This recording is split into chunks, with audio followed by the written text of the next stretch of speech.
بسم اللہ الرحمن الرحیم نحمدہ ونصلی علی رسولہ الکریم اما بعد۔ گزشتہ سبق میں تقدیر سے متعلق گفتگو ہوئی تھی اور کوشش کی تھی کہ آپ کو تقدیر کا مسئلہ سمجھا دیا جائے، اور یہ بھی بتایا گیا تھا کہ شرعی طور پر تقدیر کے مسئلے میں الجھنے سے ہمیں منع کیا گیا ہے، اور آپ علیہ الصلاۃ والسلام نے بھی ناراضگی کا اظہار فرمایا ہے۔ آج جو ہم پڑھیں گے بندے کے اختیار سے متعلق، کہ بندے کو کتنا اختیار ہے۔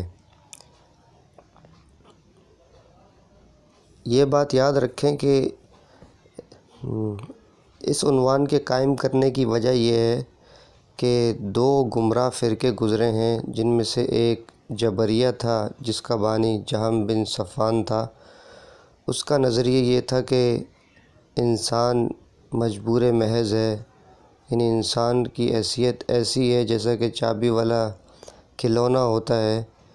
کہ بس چابی بھر دی گئی اسی کے مطابق وہ چلتا ہے۔ اسی طرح انسان بھی جو بھی فعل کرتا ہے اس میں مجبور ہے، اس کو کوئی اختیار نہیں۔ اور اس کے مقابلے میں ایک دوسرا فرقہ وجود میں آیا جس کا نام قدریہ تھا، کہ اس کا نظریہ بھی اس کے برعکس تھا کہ انسان جو بھی کرتا ہے وہ اپنے افعال کو، گویا کہ وہ اپنے افعال کو پیدا بھی کرتا ہے اور اپنے افعال میں کلی اختیار بھی رکھتا ہے۔ تو ان دونوں فرقوں کو باطل قرار دیا گیا ہے، اور اس کے مقابلے میں جو اہل سنت والجماعت کا عقیدہ ہے وہ یہ ہے کہ بندوں کو اللہ تعالیٰ نے سمجھ اور ارادہ دیا ہے، جس سے وہ گناہ اور ثواب کے کام اپنے اختیار سے کرتے ہیں۔ گناہ کے کام سے اللہ ناراض اور ثواب کے کام سے اللہ تعالیٰ خوش ہوتے ہیں۔ تو ہمیں یہ نظریہ رکھنا چاہیے۔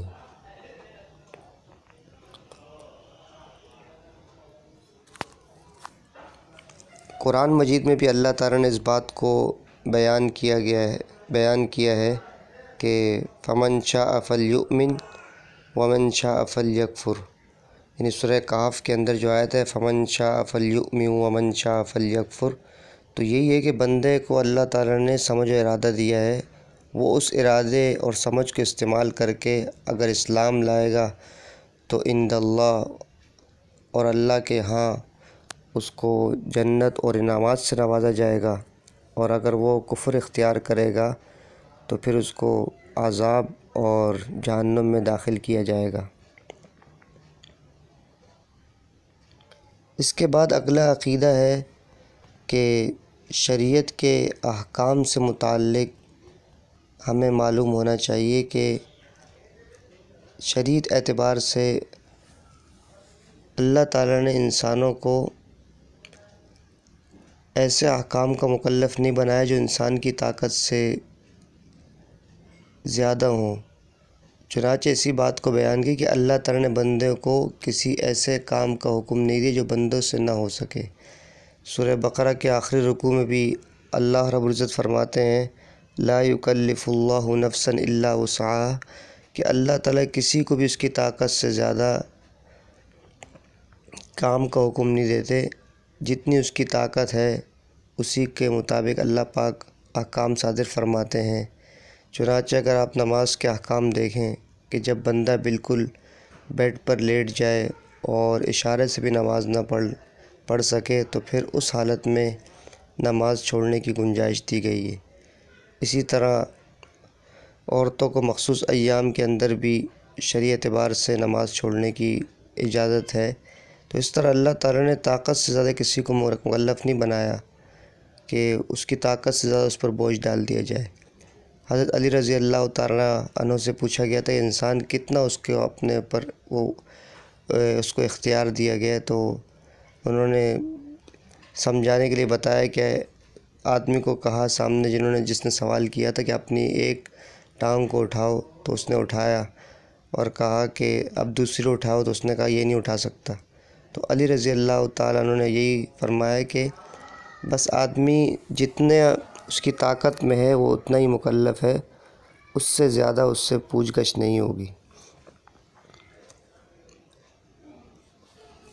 اس کے بعد ہے انبیاء علیہ السلام اور ان کے معجزات سے متعلق ہمارا کیا عقیدہ ہونا چاہیے؟ تو اس سے متعلق ہمارا یہ عقیدہ ہونا چاہیے کہ اللہ تعالیٰ کے بھیجے ہوئے بہت سے انبیاء علیہ السلام بندوں کو سیدھی راہ بتانے آئے، وہ سب گناہوں سے پاک ہیں۔ تو ہم سب جانتے ہیں کہ انبیاء علیہ السلام کے متعلق اہل سنت والجماعت کا یہ نظریہ ہے کہ وہ معصوم ہے، یعنی ان سے چھوٹے اور بڑے گناہ نہیں ہوتے، یہی ہمارا نظریہ ہے۔ اسی بات کو تعبیر کیا ہے کہ وہ سب گناہوں سے پاک ہیں۔ ان کی سچائی ثابت کرنے کے لیے اللہ تعالیٰ نے ان کے ہاتھوں ایسی نئی اور عجیب و غریب باتیں ظاہر کی جو دوسرے لوگ نہیں کر سکتے، ایسی باتوں کو معجزہ کہتے ہیں۔ یہ بات آپ کو معلوم ہے کہ کسی غیر نبی کے ہاتھ پر کوئی عادت کے خلاف بات سرزد ہو اور ثابت ہو تو وہ کرامت کہلاتی ہے، اور اگر کوئی نبی کے ہاتھ پر کوئی عادت کے خلاف بات ظاہر ہو تو وہ اسے معجزے سے تعبیر کرتے ہیں۔ انبیاء علیہ السلام کے معجزات کا ذکر جگہ جگہ قرآن مجید میں موجود ہے۔ حضور صلی اللہ علیہ وسلم کے معجزات سے متعلق تو پوری کتب سیرت اور احادیث مبارکہ بھری پڑی ہیں۔ سورج چاند کے 2 ٹکڑے کرنے سے متعلق جو آپ صلی اللہ علیہ وسلم کا معجزہ ہے وہ کسی سے پوشیدہ نہیں، اور اسی طرح آپ علیہ السلام کو معراج پہ لے جایا گیا، جیسا کہ اگلے عقیدہ آ رہا ہے۔ اسی طرح آپ علیہ السلام کے متعلق بہت سارے معجزات ہیں کہ پتھروں نے آپ کی نبوت کی گواہی دی اور گوہ نے آپ کی نبوت کی گواہی دی، بہت سارے معجزات بھرے پڑے۔ اسی طرح موسیٰ علیہ السلام کے متعلق بھی ان کے 2 مشہور معجزات ہیں جو قرآن مجید میں ذکر ہیں، کہ ایک جو معجزہ فَأَلْقَىٰ عَصَاهُ فَإِذَا هِيَ ثُعْبَانٌ مُّبِينٌ، کہ انہوں نے جب اپنے عصا کو ڈالا تو وہ اژدہا بن گیا۔ اسی طرح وَنَزَعَ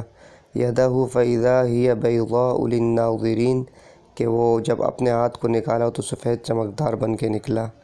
اسی طرح عیسیٰ علیہ السلام کے متعلق بھی ذکر ہے کہ عیسیٰ علیہ السلام یہ نشانی لے کر آئے تھے کہ اپنے نبی ہونے کی، کہ انی اخلق لکم من الطین کہیئۃ الطیر، کہ میں اپنے ہاتھ سے پرندہ بناؤں گا،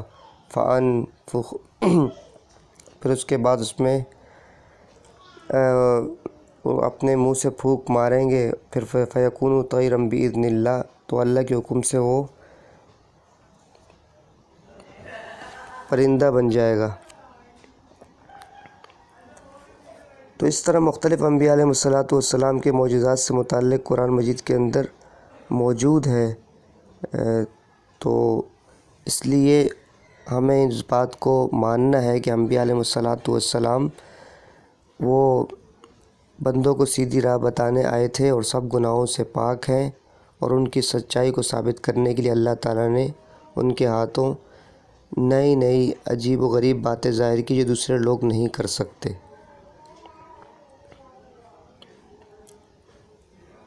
عیسیٰ علیہ السلام کے معجزے سے متعلق جو میں نے ابھی آیت پڑھی تھی وہ دوبارہ میں پڑھ لیتا ہوں تاکہ بیچ میں الفاظ کٹ گئے تھے، کہ انی اخلق لکم من الطین کہیئۃ الطیر، کہ میں تمہارے لیے پیدا کرتا ہوں مٹی سے پرندے کی حیت بنا سکتا ہوں اور بناؤں گا، مٹی سے پرندہ بناؤں گا، فانفخ فیہ، پھر اس کے اندر میں پھونک ماروں گا، فیکون طیرا باذن اللہ، وہ اللہ کے حکم سے پرندہ بن جائے گا، یعنی مٹی کا بنایا وہ پرندہ حقیقی پرندہ بن جائے گا۔ یہ معجزہ اللہ تعالیٰ نے حضرت عیسیٰ علیہ السلام کو عطا فرمایا تھا۔ اور اس کے علاوہ ہمارا کیا نظریہ ہونا چاہیے کہ انبیاء علیہ السلام میں سب سے پہلے آدم علیہ السلام تھے، اور سب سے بعد حضرت محمد صلی اللہ علیہ وسلم تھے، اور باقی انبیاء علیہ السلام درمیان میں آئے۔ البتہ بعض انبیاء علیہ السلام کا ذکر قرآن مجید میں موجود ہے یا احادیث میں موجود ہے، تو اس لیے وہ بہت زیادہ مشہور ہیں، جیسے حضرت نوح علیہ السلام، حضرت ابراہیم علیہ السلام، حضرت اسحاق علیہ السلام، حضرت ایوب علیہ السلام، حضرت موسیٰ علیہ السلام، حضرت ہارون علیہ السلام، حضرت زکریا علیہ السلام، حضرت یحییٰ علیہ السلام، حضرت عیسیٰ علیہ السلام، حضرت الیاس علیہ السلام، حضرت یسع علیہ السلام، حضرت یونس علیہ السلام، حضرت لوط علیہ السلام، حضرت ادریس علیہ السلام، حضرت ذوالکفل علیہ السلام، حضرت صالح علیہ السلام، حضرت ہود علیہ السلام، حضرت شعیب علیہ السلام، یہ تمام انبیاء علیہ السلام مشہور ہیں۔ اس کا یہ مطلب نہیں کہ نعوذ باللہ ہم یہ کہیں کہ ان کے علاوہ کوئی نبی نہیں ہے، بلکہ ان کے علاوہ اور بھی بہت سے انبیاء علیہ السلام ہیں جو ہمیں بعض کے بارے میں معلوم ہے، بعض کے بارے میں معلوم نہیں۔ اللہ پاک نے خود قرآن مجید میں فرمایا منہم من قصصنا علیک ومنہم من لم نقصص علیک، کہ بعض وہ ہیں جن کے واقعات ہم نے آپ کے سامنے حضور صلی اللہ علیہ وسلم کے سامنے بیان کر دی، اور بعض کے واقعات بیان نہیں کیے۔ تو اس لیے یہ مشہور انبیاء علیہ السلام کا ذکر ہوا۔ اس کے علاوہ اور بھی بہت سارے انبیاء علیہ السلام گزرے ہیں، اور انبیاء علیہ السلام سے متعلق یہ بات بھی یاد رکھنی چاہیے کہ ان کی تعداد کتنی ہے اور ہمیں کیسے انبیاء علیہ السلام پر ایمان لانا ہے۔ تو یہ بات یاد رکھیں کہ انبیاء کے پیغمبروں کی تعداد اللہ کے سوا کسی کو معلوم نہیں، چونکہ بعض ان میں نبی ہیں اور بعض رسول ہیں۔ نبیوں کے اندر مختلف احادیث آتی ہیں کہ کتنے نبی آئے۔ بعض احادیث میں آتا ہے کہ 3000، بعض میں 8000، بعض میں 1,24,000 انبیاء کے بارے میں مختلف اقوال ہیں۔ اسی طرح رسولوں کی تعداد کتنی تھی، بعض روایت میں 313 کا ذکر ملتا ہے، بعض روایت میں 315 کا ملتا ہے۔ اس لیے علماء کرام نے یہی عقیدہ پیش کیا ہے کہ ہم یہ عقیدہ رکھیں کہ اللہ کے بھیجے ہوئے جتنے پیغمبر ہیں ہم ان سب پر ایمان لاتے ہیں، جو ہمیں معلوم ہے ان پر بھی اور جو ہمیں معلوم نہیں ان پر بھی، کیونکہ اگر ہم کسی مخصوص تعداد پر ایمان لاتے ہیں تو ہو سکتا ہے کہ اللہ تعالیٰ نے اس کے علاوہ بھی نبی بھیجے ہوں، تو پھر ہم گناہگار ہوں گے بلکہ ہمارا ایمان سے بھی جا سکتے ہیں کہ ہم ان نبیوں پر ایمان نہیں لائیں۔ اور اگر ہم جس تعداد پر ایمان لے آئیں اور اللہ تعالیٰ نے اس سے کم نبی بھیجے ہوں تو گویا کہ ہم زیادہ لوگوں کو نبی مان رہے ہیں، تو اس لیے بھی ہمارے ایمان کو خطرہ ہے۔ اس لیے بس ہمارا یہ عقیدہ ہونا لازمی ہے کہ جتنے اللہ تعالیٰ نے نبی بھیجے وہ برحق تھے اور ہم ان پر ایمان لاتے ہیں۔ البتہ ان میں ہمیں ان کی تعداد معلوم نہیں ہے، تعداد کا علم اللہ کے پاس ہے۔ اور اس کے علاوہ انبیاء علیہ السلام کے درمیان فضیلت سے متعلق ہمارا کیا عقیدہ ہونا چاہیے، تو اس سے متعلق ہمارا یہ عقیدہ کہ پیغمبروں میں بعض کا مرتبہ بعض سے بڑا ہے۔ اللہ پاک نے بھی قرآن مجید میں اس بات کو بیان فرمایا ہے تِلْکَ الرُّسُلُ فَضَّلْنَا بَعْضَهُمْ عَلَىٰ بَعْضٍ، کہ بعض رسولوں کو ہم نے بعض پر فضیلت دی ہے، لیکن سب سے زیادہ مرتبہ ہمارے پیغمبر محمد صلی اللہ علیہ وسلم کا ہے۔ آپ کے بعد کوئی نیا پیغمبر نہیں آ سکتا۔ نئے کی قید اس لیے لگائی ہے کہ چونکہ حضرت عیسیٰ علیہ السلام ہمارا عقیدہ ہے، وہ دنیا میں تشریف لائیں گے، لیکن جو وہ امتی کی حیثیت سے آئیں گے، نئے نبی کوئی نہیں آئے گا۔ عیسیٰ علیہ السلام تو آپ صلی اللہ علیہ وسلم سے پہلے مبعوث ہوئے، صرف وہ زندہ اٹھا لیے گئے تھے، وہ دوبارہ آئیں گے سنت محمدیہ میں۔ جو شخص آپ صلی اللہ علیہ وسلم کے بعد نبوت کا دعویٰ کرے وہ جھوٹا ہے، یعنی آپ صلی اللہ علیہ وسلم آخری نبی ہیں، خاتم النبیین ہیں۔ قرآن مجید کی سورہ احزاب کی آیت نمبر 40 میں یہ موجود ہے کہ ما کان محمد ابا احد من رجالکم ولکن رسول اللہ وخاتم النبیین، کہ آپ پر ہی نبوت کا سلسلہ ختم ہو چکا ہے، لہٰذا جو شخص آپ صلی اللہ علیہ وسلم کے بعد نبوت کا دعویٰ کرے وہ جھوٹا ہے۔ جیسے مرزا غلام احمد قادیانی نے نبی ہونے کا دعویٰ کیا، اس لیے علماء کرام نے اسے اور اس کے ماننے والوں کو کافر کہا ہے اور قادیانیوں سے نکاح حرام قرار دیا ہے۔ قیامت تک جتنے بھی تو ان سے نکاح حرام قرار دیے گئے۔ یہ بھی یاد رکھیں کہ قادیانی دو طرح سے، یعنی بہت طرح ان کے طریقہ واردات ہیں، لیکن وہ اپنے آپ کو توڑ موڑ کر اس طرح نبی ہونا ثابت کرتا ہے مرزا کہ میں ذلی اور بروزی ہوں۔ یعنی ذلی کا مطلب ہے کہ جس طرح یعنی میں نے ایسے اعمال کیے کہ گویا کہ میرے اندر حضور کا سایہ آ گیا ہے، اور بسا اوقات وہ بروزی کہتا ہے۔ بروزی کا مطلب ہے کہ جسے ایک انسان کی جگہ وہ دوسرا انسان ظاہر ہو جائے تو وہ بھی یہی کہتا ہے کہ گویا کہ میں حضور صلی اللہ علیہ وسلم کی جگہ میں نے لے لی ہے اور میں ظاہر ہو گیا ہوں۔ اس طرح کے مختلف نظریات سے لوگوں کو گمراہ کرنے کی کوشش کرتا ہے۔ اس لیے ہمیں اپنا عقیدہ مضبوط کرنا پڑے گا کہ آپ صلی اللہ علیہ وسلم کے بعد کوئی بھی نبوت کا دعویٰ کرے وہ جھوٹا ہے۔ اس لیے ہم ان کو نہیں مانتے اور نہ مانیں گے، اور ان کے بارے میں نظریہ تو آپ نے سن لیا کہ ان سے نکاح کرنا اور ان کو ماننا یہ سب کفر میں داخل ہے۔ اور آخری بات جو آج کے سبق کی وہ یہ کہ ہمیں یہ بھی نظریہ رکھنا ہے کہ قیامت تک جتنے انسان اور جن ہوں گے آپ ان سب کے پیغمبر ہیں، کیونکہ قرآن مجید کی مختلف آیات سے پتہ چلتا ہے کہ جتنے بھی قیامت تک انسان اور جنات ہیں آپ صلی اللہ علیہ وسلم کو صرف انسانوں نہیں بلکہ جنات کا نبی بھی بنا کر بھیجا، کیونکہ آپ عالمی نبی ہیں۔ قرآن مجید میں اس کا ذکر موجود ہے۔ قرآن کی آیت ہے نا، تبارک الذی نزل الفرقان علی عبدہ لیکون للعالمین نذیرا، تو یہاں پر بھی ہے کہ پاک ہے وہ ذات جس نے قرآن نازل کیا اپنے بندے پر تاکہ تمام عالم کو ڈرانے والے ہو جائیں، تو یہ تمام عالم کا لفظ ہے۔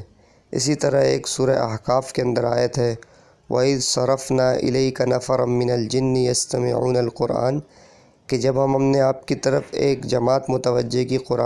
جنات کی جو قرآن سن رہی تھی۔ یہ واقعہ اس وقت کا ہے کہ جب آپ علیہ السلام طائف کے موقع پر جب واپسی ہوئی بہت ساری تکلیف کی حالت میں، تو آپ علیہ السلام نے واپسی میں مقام نخلہ پر آپ نے پڑاؤ ڈالا اور وہاں پر آپ نے تشریف رکھی، اور پھر نماز فجر کے وقت میں قرآن مجید کی آیات تلاوت کی، تو اس وقت جنات نے آپ کی تلاوت کو سنا، اسی کا ذکر ہے۔ اور سورہ جن میں بھی مسلمان ہونے کا بھی ذکر ہے جنات کے، اور مختلف مواقع پر آپ صلی اللہ علیہ وسلم نے جنات کو بھی دعوت دی جو لیلۃ الجن کے نام سے مشہور رات ہے۔ تو اس لیے آپ علیہ السلام جنات کے بھی نبی تھے اور انسانوں کے بھی نبی تھے۔ یہ ہمارا انبیاء علیہ السلام کے متعلق یہ عقیدہ ہمیں رکھنا ہوگا۔ اللہ تعالیٰ ہمیں صحیح معنوں میں دین کی سمجھ عطا فرمائے، اور اللہ تعالیٰ ہمیں صحیح عقائد کے ساتھ زندہ رکھے۔ وآخر دعوانا الحمد للہ رب العالمین۔